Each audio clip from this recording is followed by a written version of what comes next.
Salut à tous, j'espère que vous allez bien. On fait une nouvelle vidéo sur Invest Dubai puisqu'ils ont sorti deux nouveaux projets, un projet Flip et un projet Hold. Sur le projet Flip, je me suis déjà moi repositionné, hein, j'avais mis 11 000 dollars sur le dernier. Là, comme le ticket d'entrée a diminué, avant c'était minimum 10 000 dollars sur le My Club Deal avant qu'ils le mettent dans Invest Dubai où là c'est passé à 500.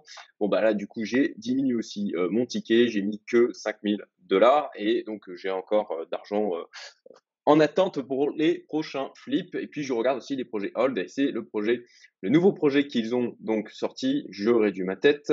Voilà, le Beautiful Studio in Bourj. Alors, désolé pour la prononciation. Al Nujum. Je crois que c'est comme ça. Donc, voilà, le projet en question. Si on va dans View Investment, bah tiens, elle est de nouveau de retour là, 99,88%. Comme en fait, quand on clique sur Invest Now, potentiellement on n'a pas l'argent dans son wallet et que du coup il nous laisse, je crois que c'est 48 heures pour mettre l'argent dans le wallet et pour finaliser l'investissement. C'est fait pour ça que là sur ces 2 derniers jours, on a du coup Miami House Collection qui disparaît, qui réapparaît, qui disparaît, qui réapparaît. Donc voilà, mais bon, sur le principe c'est clôturé ou alors quasiment à quelques pourcentages. Donc, nous, ce qui nous intéresse, c'est ce projet. Celui-là est en flip. Alors, il n'y a pas le. Tout à l'heure, en fait, on va dire ce matin, j'avais les équipes de Invest Dubai de Green Bull au téléphone pour discuter, notamment en fait une intervention au sein de ma communauté privée.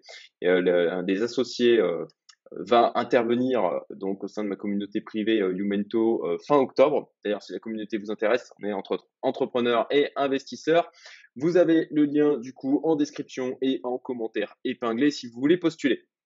Donc là, ça c'est un projet flip. Ils ont pas encore mis en fait le petit. Là, c'est un truc qu'il faut qu'ils activent manuellement pour avoir le petit flip. Mais c'est bien un projet flip là qui est disponible. C'est celui sur lequel j'ai remis un petit ticket de 5000. Et donc nous, on va s'intéresser à ce projet Hold. Voilà. Donc l'introduction. Alors, nouveau projet Flip, ça j'en ai déjà parlé. D'ailleurs, vous avez, donc j'ai fait plusieurs vidéos déjà sur Invest Dubai sur ma chaîne. J'ai déjà aussi fait une vidéo où je donnais des informations que j'avais pu avoir en échangeant avec l'équipe de Green Bull, qui est la société, le groupe derrière Invest Dubai, donc le groupe dans lequel Yann Darwin est associé. Et Yann Darwin d'ailleurs a fait une excellente vidéo, je crois que c'était hier, il me semble, où il a mené des réponses aux questions, aux critiques, aux interrogations. Moi, j'ai trouvé ça, écoutez, très bien, didactique. Après, on peut être d'accord ou pas d'accord avec son point de vue, mais en tout cas, moi, j'ai trouvé ça très clair.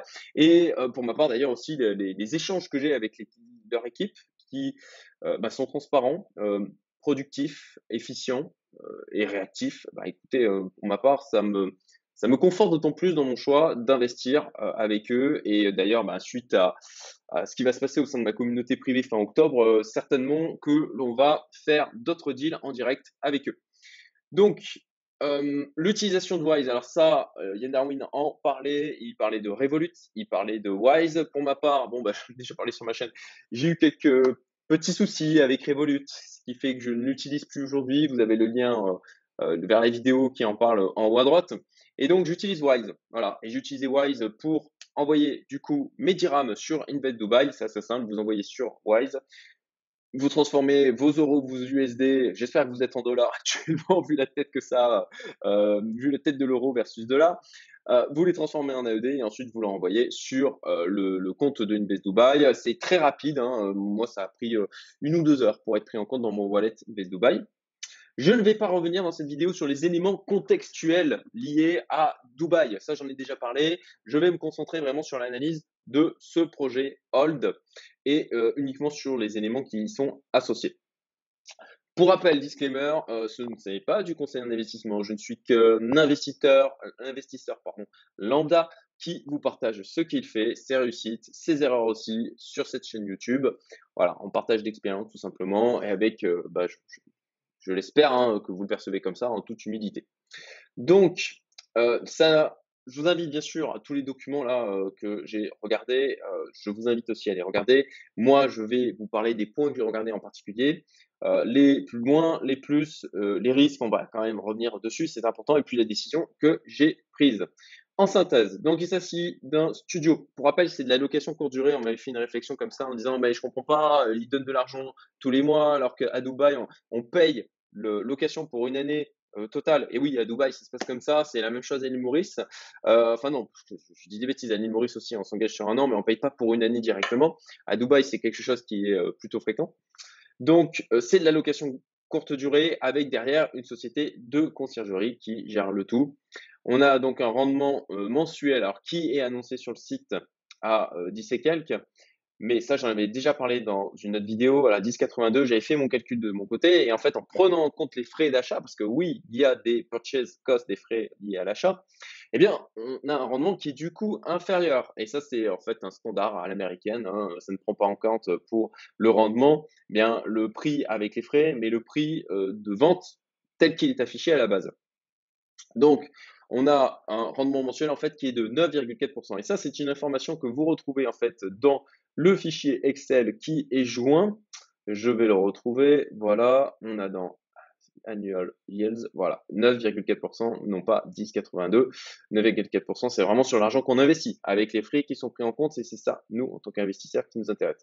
On a un exit qui est prévu au bout de 5 ans, puisque c'est donc via une société, une SPV, que on va investir et cette SPV va posséder le bien.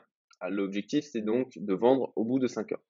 On a un taux d'occupation moyen donc de 80%. Ça, c'est un élément à prendre en compte, notamment dans le tableau qui est utilisé pour les projections de rendement, puisque ce ne sont pas des rendements garantis, ce sont des projections qui peuvent fluctuer en fonction de la demande, en fonction de l'augmentation du prix des loyers localement, de l'inflation. Si on a un nouvel épisode Covid, j'espère qu'on en sera préservé, et de décisions gouvernementales associées. Je pense que c'est important de le préciser, qui bloquent du coup les gens dans leur mouvement. Bon, bah ça, bien sûr, c'est aussi quelque chose qui peut affecter le rendement. Donc voilà, 80%, ça c'est le taux d'occupation moyen. Ça, c'est un élément que vous trouvez dans un des documents. Je ne vais pas revenir dessus, mais donc 80%, moi je regarde du coup plutôt cette ligne-là avec les prix qui sont affichés. Donc on aurait même potentiellement même moins que du 9,4%, puisqu'il y a 80%. Eh ben, on aurait, allez, sur un prix moyen du 10,13, voire même moins du 9,11%. Donc, bon, pour ma part, sur la base juste des éléments, je trouve que le taux de rendement de 9,4% ici, il est un petit peu optimiste. Voilà. Le prix au square feet donc est de 1318 AED pour ce bien-là. Et ensuite, on va parler justement du prix moyen. On a une estimation, ça c'est, vous avez une estimation bon qui est dite indépendante hein, dans le dossier. Il faut que je la retrouve. Voilà. Residential Valuation Report. Donc on a voilà la taille ici, l'année de construction, etc. Et donc on a un prix estimé de 590, sachant que là on est à 580 000 dirhams affichés en termes de prix d'achat sur Smartcrowd. À noter qu'on est sur le même propriétaire, Mohamed Ihsan Rahim, sur ce bien que l'autre projet Hold dont on avait parlé la dernière fois. Alors maintenant les moins. Et alors il y en a quelques-uns. Hein. Il y a pas mal d'autres logements à venir dans la zone. Alors je suis pas allé retourner voir si c'était le cas dans l'autre zone de l'autre projet Hold. Néanmoins, bon, quand même, on a un point positif, c'est qu'il n'y a que 4 studios à venir. Ça, c'est une information que vous retrouvez par là. Voilà. Donc en construction, 8123. Donc vous voyez qu'il y en a pas mal qui vont venir là sur 2022, sur là entre 2022 et 2025. Et par contre, on n'a que 4 studios, on le voit ici, qui vont être construits. Ensuite, on a une augmentation des prix molle sur les T1. Là aussi, ça c'est une information que vous pouvez voir ici. Sales price. Ok, donc là vous voyez que ça a bien augmenté pour les 3 chambres, que ça augmente aussi pour les 2 chambres.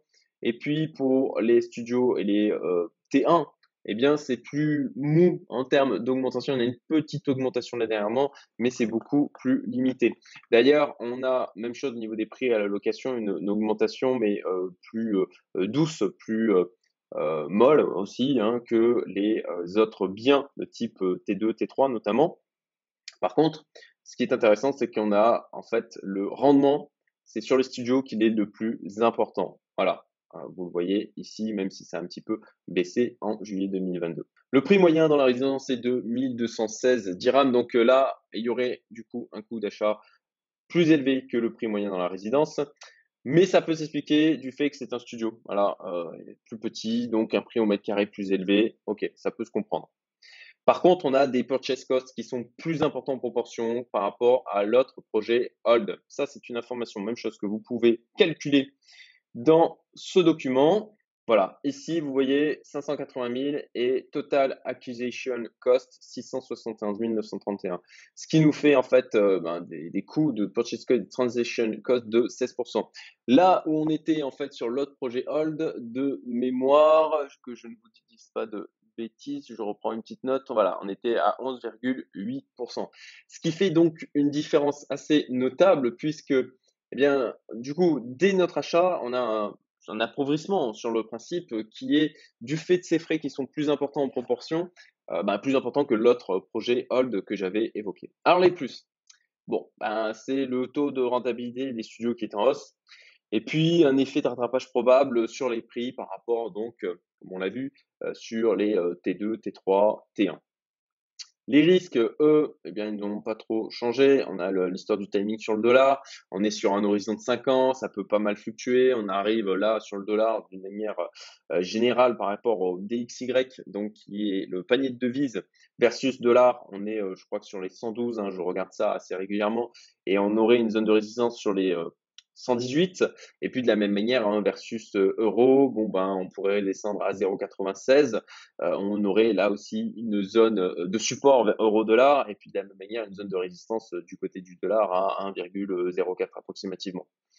On a toujours le risque d'illiquidité puisque notre argent est bloqué sur 5 ans. Le marché à Dubaï, je ne le maîtrise pas. Néanmoins, je fais en sorte de me renseigner sur celui-ci. Même chose, un des membres de ma communauté nous a mis en contact. On est plusieurs investisseurs à s'intéresser à Dubaï. Moi, je me rapproche aussi des équipes de Green Bull. Ils interviennent, comme je l'ai dit, dans ma communauté en octobre. Ça va donner des informations aussi sur le sujet. Et puis, il y a René Darwin qui a donné son avis sur le marché à Dubaï. Et pour ma part, en voyant ce qui se passe, enfin, je l'ai déjà évoqué, mais en voyant ce qui se passe globalement, bon, on a quand même des gens qui sont intéressés, ceux qui ont de l'argent, à fuir ce qui se passe dans certains pays en Europe et à aller vers des endroits où c'est un peu plus doux en termes de fiscalité notamment. On peut avoir donc un prix de revente en perte. Encore une fois, c'est lié à l'évolution du marché à Dubaï. Il peut très bien se prendre une grosse claque. Rentabilité sur de la courte durée, donc on a des revenus variables et des possibilités d'interruption. Voilà globalement. Donc, qu'est-ce que je fais? Eh bien, j'ai décidé de ne pas y aller pour cette fois.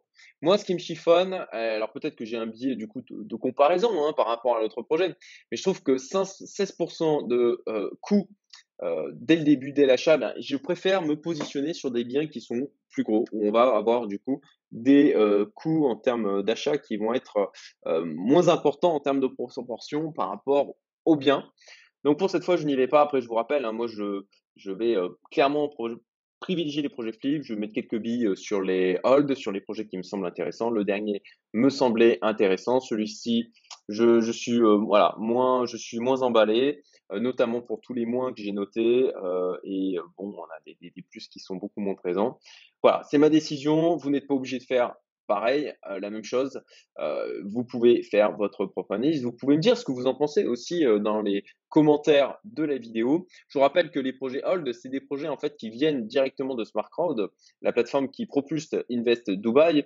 Et donc, c'est les équipes de Green Bull qui font du sélection dans les projets qui sont poussés par SmartCrowd et quand ils voient quelque chose qui leur semble particulièrement intéressant, eh bien alors ils le proposent à leur communauté. Ah bah tiens, regardez, ils ont rajouté le flip là justement.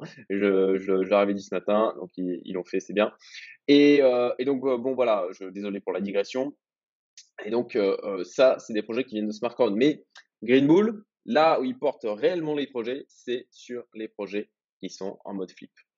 Voilà, écoutez, comme d'hab, likez, partagez, mettez-moi des commentaires si vous avez des remarques constructives, hein, bien sûr. Et puis, je vous souhaite un excellent week-end. Je vous dis à très bientôt. Bye bye.